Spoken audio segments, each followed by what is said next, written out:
ನಾನು ಇದಕ್ಕೂ ಮುಂಚೆ ಯಾವ ಸಿನಿಮಾದಲ್ಲೂ ವರ್ಕ್ ಮಾಡಿಲ್ಲ ಸರ್, ಇದು ನನ್ನ ಮೊದಲನೇ ಸಿನಿಮಾ. ಕಾಡು ಅಂದ್ರೆ ಭ್ರಮೆ,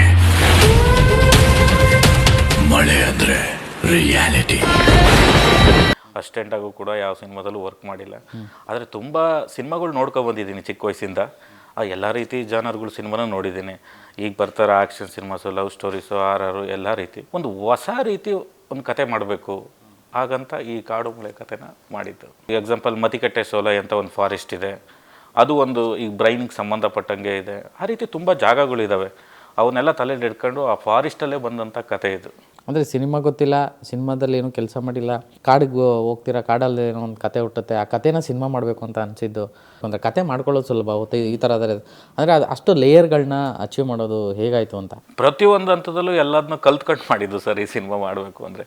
ಈಗ ಎಕ್ಸಾಂಪಲ್ ನಾವೊಂದು 30 ಡೇಸ್ ಅಂತ ಪ್ಲ್ಯಾನ್ ಮಾಡ್ಕೊಂಡು ಹೋಗಿದ್ವು. ಪ್ರತಿಯೊಂದು ದಿನವೂ ಶೂಟ್ ಮಾಡಿ ತಗೊಬಂದು ಎಡಿಟ್ ಮಾಡಿ ನೋಡಿ ಮತ್ತೆ ರೀಚ್ ಮಾಡಿ, ಈ ರೀತಿ 100 ಡೇಸ್ ಮಾಡಿದ್ದೀವಿ.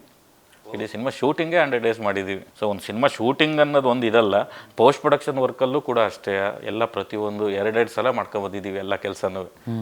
ಸೊ ಹಂಗಾಗಿ ಈಗ ಜನ ಮಾತಾಡೋ ರೀತಿ ಬಂದಿದೆ ಸಿನಿಮಾ. ಈಗ ತುಂಬ ಸಿನಿಮಾಗಳು ಫಾರೆಸ್ಟಲ್ಲಿ ಮಾಡ್ತಾರೆ, ಶೂಟ್ ಮಾಡ್ತಾರೆ, ಬಟ್ ನಮ್ಮ ಸಿನಿಮಾದಲ್ಲೇ ಒಂದು ಡಿಫ್ರೆಂಟ್ ಫಾರೆಸ್ಟ್ ಇದೆ ಅಂತ ಹೇಳ್ಬೋದು.